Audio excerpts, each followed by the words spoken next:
الصلاۃ والسلام علیک یا رسول اللہ وعلی آلک و اصحابک یا حبیب اللہ۔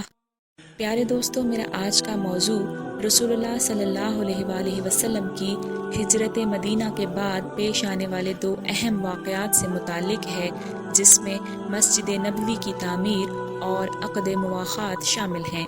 مدینہ میں یہ اطلاع کہ محمد صلی اللہ علیہ وآلہ وسلم تشریف لا رہے ہیں کئی دن پہلے سے پہنچ چکی تھی۔ لوگ ہر روز شہر سے باہر آ کر راہ دیکھا کرتے تھے۔ ایک دن مدینہ کے لوگ راہ تکنے کے بعد مایوس ہو کر واپس جا چکے تھے کہ ایک یہودی نے جو اپنے قلعے پر سے دیکھ رہا تھا آواز دی کہ وہ آ گئے۔ مدینہ کے مسلمان بے تابی کے ساتھ دوڑتے ہوئے آئے اور قدم بوسی کا شرف حاصل کیا۔ مدینہ سے 3 میل کے فاصلے پر قباء کی بستی آباد تھی۔ محمد صلی اللہ علیہ وآلہ وسلم نے اس بستی میں کلثوم بن الحدم رضی اللہ تعالی عنہا کے گھر قیام فرمایا۔ مدینہ کے لوگ یہیں آ کر بازیاب ہوئے۔ آپ صلی اللہ علیہ وآلہ وسلم 14 روز یہاں ٹھہرے۔ حضرت علی رضی اللہ تعالی عنہ بھی، جو محمد صلی اللہ علیہ وآلہ وسلم کی روانگی کے 3 دن بعد مکہ سے چلے تھے، یہیں آ کر حاضر خدمت ہوئے۔ قباء کے قیام کے دوران آپ صلی اللہ علیہ وآلہ وسلم نے ایک مسجد تعمیر کرائی، جس کے لیے محمد صلی اللہ علیہ وآلہ وسلم نے خود مزدوروں کی طرح کام کیا۔ قباء میں 14 دن قیام فرمانے کے بعد رسول اللہ صلی اللہ علیہ وآلہ وسلم مدینہ شہر کی طرف روانہ ہوئے۔ جمعے کا دن تھا۔ راستے میں بنی سالم کے محلے میں نماز جمعہ ادا کی اور خطبہ دیا۔ اس کے بعد شہر میں داخل ہوئے۔ مدینہ کے لوگ جوش عقیدت سے لبریز فرط مسرت میں جھومتے ہوئے آتے تھے اور بارگاہ رسالت میں ہدیہ نیاز پیش کر رہے تھے۔ چھتوں پر عورتوں کے ٹھٹ لگے ہوئے تھے۔ بنو نجار کا خاندان حضرت محمد صلی اللہ علیہ وآلہ وسلم کا ننیال تھا۔ آپ صلی اللہ علیہ وآلہ وسلم کی والدہ اور دادی اسی خاندان سے تھیں، اس لیے بنو نجار زرق برق لباس پہن کر اور ہتھیار سجا کر استقبال کے لیے نکلے تھے۔ مدینہ کے ہر شخص کی خواہش تھی کہ محمد صلی اللہ علیہ وآلہ وسلم میزبانی کا شرف اسے بخشیں۔ محمد صلی اللہ علیہ وآلہ وسلم نے سب کا اشتیاق میزبانی دیکھ کر فرمایا کہ جس گھر کے سامنے میری اونٹنی ٹھہر جائے گی، میں اسی میں قیام کروں گا۔ ناقہ رسول صلی اللہ علیہ وآلہ وسلم حضرت ابو ایوب انصاری رضی اللہ تعالیٰ عنہ کے گھر کے سامنے جا کر بیٹھ گئی۔ وہیں آپ صلی اللہ علیہ وآلہ وسلم نے قیام فرما دیا۔ اس کے بعد آپ صلی اللہ علیہ وآلہ وسلم کا پہلا قدم یہ تھا کہ آپ صلی اللہ علیہ وآلہ وسلم نے مسجد نبوی کی تعمیر شروع کی اور اس کے لیے وہی جگہ منتخب کی جہاں آپ صلی اللہ علیہ وآلہ وسلم کی اونٹنی بیٹھی تھی۔ اس زمین کے مالک 2 یتیم بچے تھے۔ آپ صلی اللہ علیہ وآلہ وسلم نے ان سے یہ زمین قیمتاً خریدی اور بنفس نفیس مسجد کی تعمیر میں شریک ہو گئے۔ آپ صلی اللہ علیہ وآلہ وسلم اینٹ اور پتھر ڈھوتے تھے اور ساتھ ہی فرماتے تھے، اے اللہ، زندگی تو بس آخرت کی زندگی ہے، بس انصار و مہاجرین کو بخش دے۔ آپ صلی اللہ علیہ وآلہ وسلم کے اس طرز عمل سے صحابہ کرام رضی اللہ تعالی عنہم کے جوش و خروش اور سرگرمی میں بڑا اضافہ ہو جاتا تھا۔ صحابہ رضی اللہ تعالی عنہم کہتے تھے، اگر ہم بیٹھے رہیں اور نبی صلی اللہ علیہ وآلہ وسلم کام کریں تو ہمارا یہ کام گمراہی کا کام ہوگا۔ اس زمین میں مشرکین کی چند قبریں تھیں، کچھ ویرانہ بھی تھا، کھجور اور غرقد کے چند درخت بھی تھے۔ رسول اللہ صلی اللہ علیہ وآلہ وسلم نے مشرکین کی قبریں اکھڑوا دیں، ویرانہ برابر کرا دیا اور کھجوروں اور درختوں کو کاٹ کر قبلے کی جانب لگا دیا۔ اس وقت قبلہ بیت المقدس تھا۔ دروازے کے بازو کے دونوں پائے پتھر کے بنائے گئے، دیواریں کچی اینٹ اور گارے سے بنائی گئیں، چھت پر کھجور کی شاخیں اور پتے ڈلوا دیے گئے اور کھجور کے تنوں کے کھمبے بنا دیے گئے۔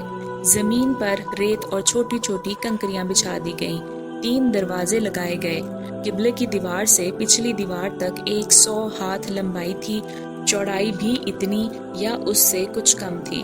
بنیاد تقریباً 3 ہاتھ گہری تھی۔ آپ صلی اللہ علیہ وآلہ وسلم نے مسجد کے بازو میں چند مکانات بھی تعمیر کیے، جن کی دیواریں کچی اینٹ کی تھیں اور چھتیں کھجور کے تنوں کی کڑیاں دے کر کھجور کی شاخ اور پتوں سے بنائی گئی تھیں۔ یہی آپ صلی اللہ علیہ وآلہ وسلم کی ازواج مطہرات کے حجرے تھے۔ ان حجروں کی تعمیر مکمل ہو جانے کے بعد آپ صلی اللہ علیہ وآلہ وسلم حضرت ابو ایوب انصاری رضی اللہ تعالیٰ عنہ کے مکان سے یہی منتقل ہو گئے۔ مسجد محض ادائے نماز ہی کے لیے نہ تھی، بلکہ یہ ایک یونیورسٹی تھی جس میں مسلمان اسلامی تعلیمات و ہدایات کا درس حاصل کرتے تھے، اور ایک محفل تھی جس میں مدتوں جاہلی کشاکش و نفرت اور باہمی لڑائیوں سے دوچار رہنے والے قبائل کے افراد اب میل محبت سے مل جل رہے تھے۔ ان سب کے ساتھ ساتھ یہ مسجد ہی ان فقراء و مہاجرین کی ایک خاصی بڑی تعداد کا مسکن تھی جن کا وہاں پر نہ کوئی مکان تھا، نہ مال اور نہ اہل و عیال۔ پھر اوائل ہجرت ہی میں اذان بھی شروع ہوئی۔ یہ ایک لاہوتی نغمہ تھا جو روزانہ 5 بار افق میں گونجتا تھا اور جس سے پورا عالم وجود لرز اٹھتا تھا۔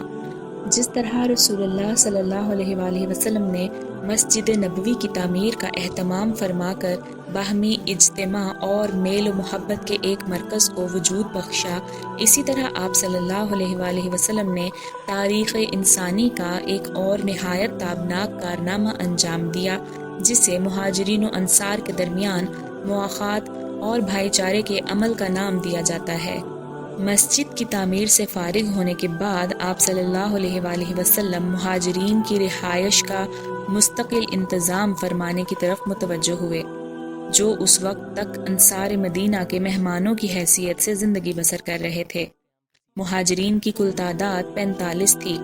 محمد صلی اللہ علیہ وآلہ وسلم نے انصار اور مہاجرین کو جمع کر کے فرمایا کہ تم لوگ آپس میں بھائی بھائی ہو، اس لیے میں ایک ایک انصاری اور ایک ایک مہاجر کے درمیان عقد مواخات کا رشتہ قائم کیے دیتا ہوں۔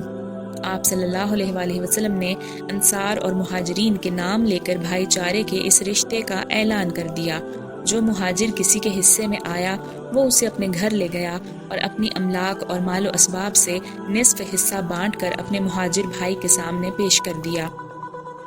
ایک انصاری سعد بن الربی رضی اللہ تعالیٰ عنہ نے اپنے بھائی عبد الرحمن بن عوف رضی اللہ تعالیٰ عنہ کے سامنے یہ پیشکش بھی کی کہ میں اپنی 2 بیویوں میں سے ایک کو طلاق دے دیتا ہوں، اسے آپ اپنے عقد نکاح میں لے آئیں، لیکن عبد الرحمن رضی اللہ تعالیٰ عنہ نے یہ پیشکش منظور نہ کی۔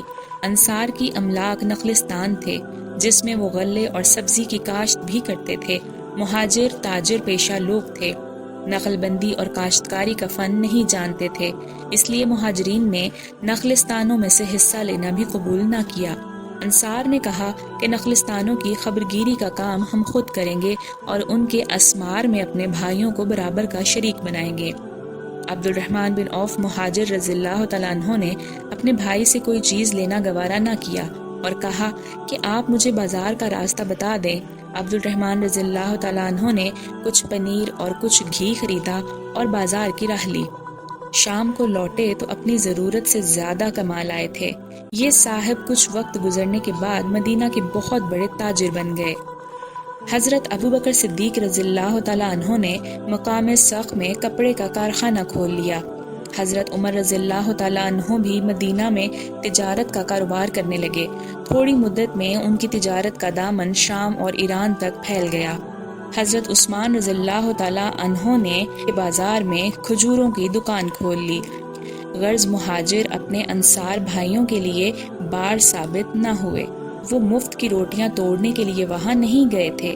انصار اور مہاجرین نے اس رشتہ مواخات کو زندگی بھر اس خوش اسلوبی اور ایثار بیشکی کے ساتھ قائم رکھا۔ اس کی مثال 2 سگے بھائیوں کے درمیان بھی مشکل سے ملے گی۔